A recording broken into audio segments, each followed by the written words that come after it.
Hello everyone, my name is Wayne. And I'm Rebecca. And we are your Bourbon Journey. Welcome to episode 33 of Bourbon Trail Tales and Tastes. This is that same weekend if you've been with us the last 2 weeks where we visited Boundary Oak, and then we also went to Willett Distillery, and now we're at Lux Row in Bardstown, Kentucky.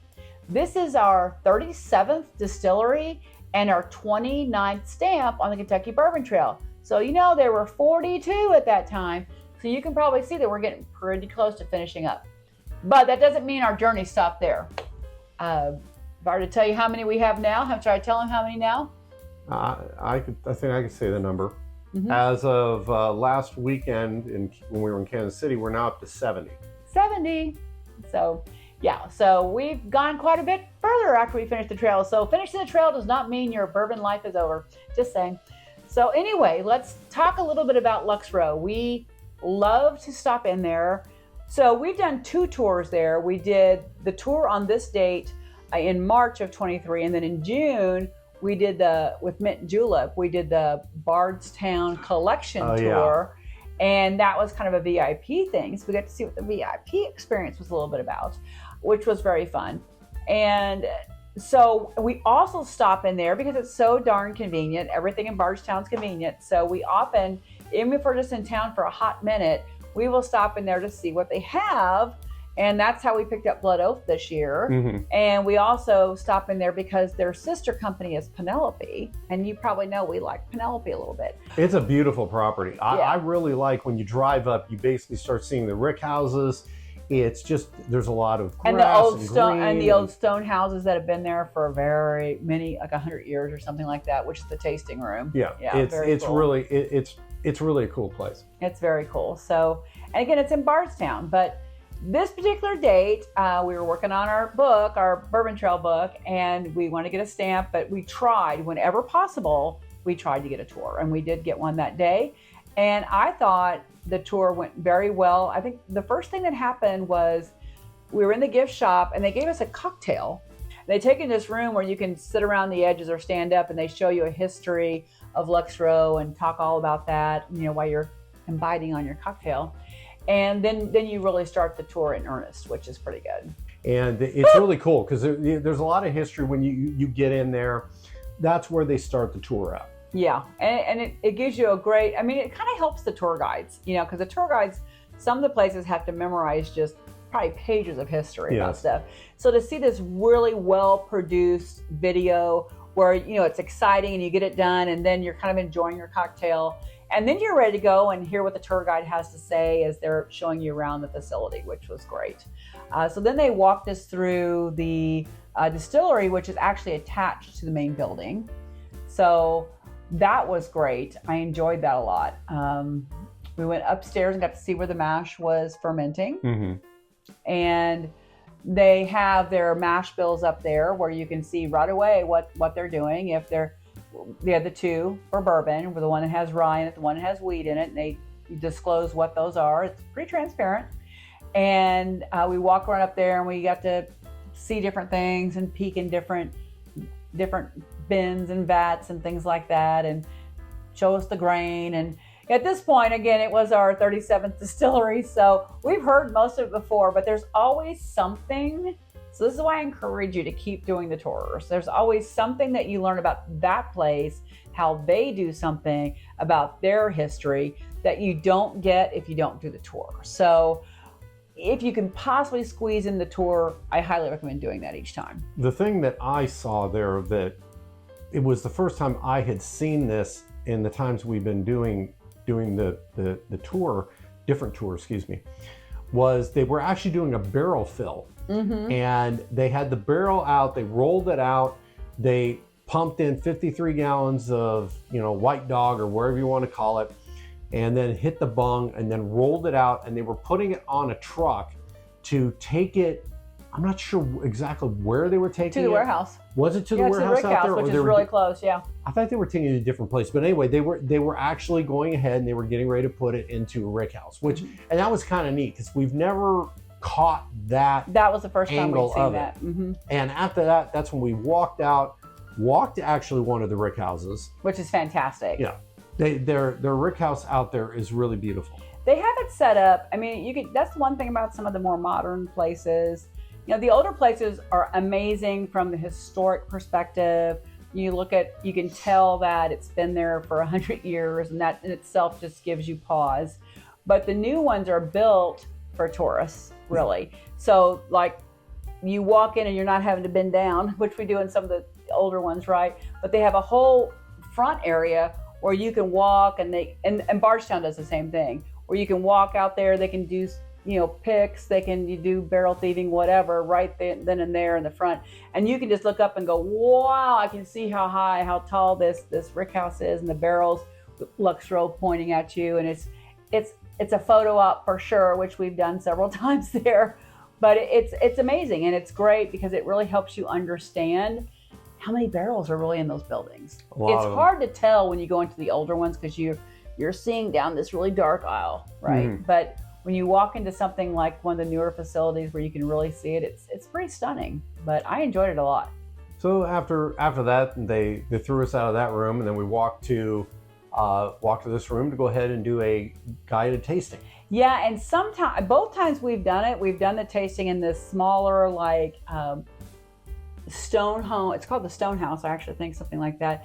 And it's normally used for barrel picks, but every time we've done it, there's been something else going on in the normal room. So we've been able to do it in that room, which is really special. Yeah. So I feel really fortunate for that. But so twice we've gotten to do it in that room. Mm-hmm. And it's a little cozier, but I like their setup because they have a really nice stave with room for the glasses, and they have some notes to look for, on there, and it was really good because we have some kind of novices with us on that first trip too. It was one of their earliest distilleries to visit, so they were really studying what that had to say and what kind of notes you might get, if it was sweet notes or fruit notes or oak notes, things like that. So they were really studying it. And one of the things I loved is they had 3 chocolates, yes indeed, to pair with different things. They go, don't eat the chocolate until we tell you to, because they had one that was had a nut in it. I think it was a hazelnut. One was a cherry on the inside, which that was probably my favorite. And the other one was caramel, if I'm remembering correctly. And they told you, they had 4 pours out, and they told you which one they wanted to do it with. So that might have been our first official chocolate pairing. Mm-hmm. Yeah. So what did you think about the taste, though? The tastes were great. Really enjoyed it. I was very, very impressed with their stuff. There was something that, and maybe you'll remember, that they weren't supposed to pour. That I think we mentioned to the guy that was doing the tasting, and he ended up pulling out the bottle and pouring it. Was it the 12-year? It may have been. Yeah, because I don't think they had the 12-year on the And it wasn't Blood Oath or anything like that. No, I know it wasn't Blood Oath, but I'm pretty sure it might have been the 12-year. And then the other thing they pulled out, they were telling the story about how kind of like their employee of the month gets to pick a barrel. Yes. And then that employee's name goes on that bottle, so which is very cool. And so they can send their friends there, hey, buy my bottle, kind of a thing. So I know we tasted that too, which I think they actually poured a couple things we weren't originally planning to get. But and we ended up buying that bottle because it was really good. I think his name was Brad. I don't know why I'm remembering that. I think his name was Brad, because I just looked at pictures of the bottles we purchased that day, and I think it said Brad's bottle or something like that on there. So and we've seen a couple distilleries do that. I think Limestone Branch does something like that too. They allow their employees, but they're sister facilities as well. Limestone Branch is a sister facility of Lux Row. So I can't talk about Limestone Branch because I'll break into Stephen Fonte. And that will be for that video when we get there and such. So yeah, we'll do that then. But I'm just saying it's really cool when distilleries take an approach to honoring their employees by letting them select a barrel and then allowing them to name it, put their name on it, and stuff like that. I think that's awesome. That's great employee relations, says the HR person. Yeah. So let's go ahead and delve into this bottle that we got, and you can tell we've actually have hit it, and it's been probably 18 months at least. It's been a while since we had it out. Since we opened it. It's another one that has a fantastic cork. This is another weapon that you could. It's heavy. It is really, really heavy. Well, let's talk a little bit about what their 12-year-old is all about, and then we can get into tasting it. Okay, good. Yay. So this is called the Lux Row 12-year double barrel cask strength. It is a Kentucky straight bourbon whiskey. The company is Lux Row Distillery. However, it was not distilled by Lux Row because they didn't open until 2018. So obviously they're only 7 years old. And at this time, they were only 5 years old. The mash bill is undisclosed. What they do, so it's double barrel. This is different than being double oaked. Double oak is you put it in and you put it in more oak again. This is 2 different barrels. So the first barrel number was 505-8636 that was barreled on 7/11/06. The second barrel is 512-1011 that was barreled on January 29th of 07. So then they blend those 2 barrels together. So it's only a 2-barrel blend, and they are looking for, this is also fascinating to me, it's got to be 12 years old.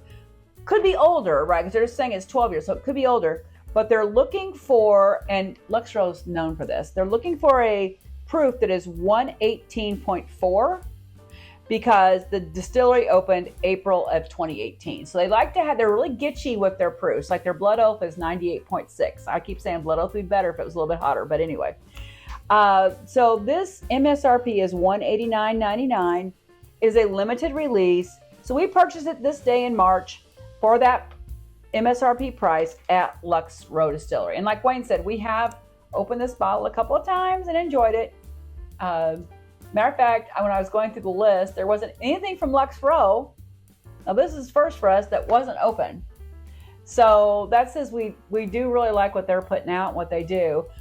So we decided to go with this one because it's a 12-year-old and we hadn't had it in a while, and I was really looking forward to tasting it. And before we do this, one shout out I've got to give to them is when you go there and you do their tasting, you're going to find out that they have acquired the rights to older brand names. Mm-hmm. And the one thing that I appreciate over other distilleries that have done this, they have, if they have acquired a name, they have still attempted to go ahead and make it a good bottle. And Ezra Brooks is one of those. Ezra Brooks is one. That's a heavy hitter. Another one is Davies County. Yes. So I want to take a look at it. It's got some lovely color on it because it is a 12-year-old. So once you spent 12 years in that barrel, it's going to have some nice color on it. This is probably a medium to darker. Yeah, it's a little bit darker. Even in the bottle, it's darker. I'm not sure how it's looking on the camera with the lights and everything. But we're going to let those legs form. So I do recall that this has some pretty good legs, but it takes a bit because they're heavy. I'm going to ring it like that and let it sit. Oh, it's got a lovely nose. Oh my gosh. It has a very familiar nose. It is 118.4 proof, if you didn't catch that earlier. This is brown sugar. Oh yes, brown sugar for days. Notes of cherry. I'm ready to taste this puppy. Lux Row 12-year double barrel cask strength. Cheers. Cheers.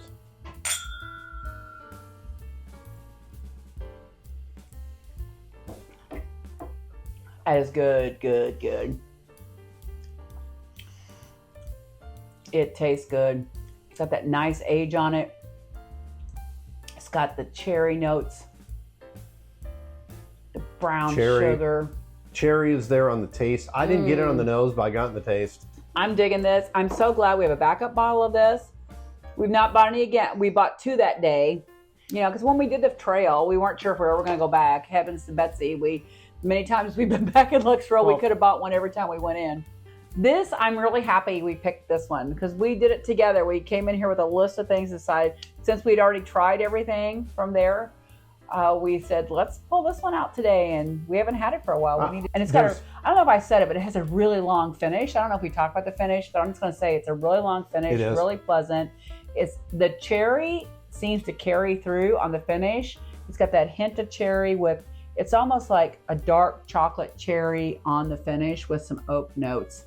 And I'm appreciating that a lot. The oak notes are really what are carrying me. I get the cherry initially, but the oak notes for me are in the middle and in the back and all the way down my esophagus going down to my tummy. And it's a good one because sometimes oak notes can be really drying and it leaves you with a kind of a, I need to go get a drink of water kind of feeling. You know, it's so dry, but that is not what I'm getting with this one. It's very pleasant. I just want to say, I hope you guys will visit Lux Row when you're in Bardstown. If you're on the Kentucky Bourbon Trail, there's just so much to do in Bardstown. We even have a video about things to do in Bardstown, all the places you can go in a day. So check that out. It's pretty cool. We recorded in like 2 days, I think it was, all the places that we went in 2 days. So I'll put that link in the description. So check it out. Yeah, it's a really, really good place to visit. It's a really good place to get a tour. It's a beautiful property to look at. It's worth a visit. Absolutely. So, Lux Row, cheers to you. Cheers to all of you out there. Thank you for watching. If you like what we do, hit the subscribe button. Always remember to drink responsibly and have a great day. Cheers. Cheers.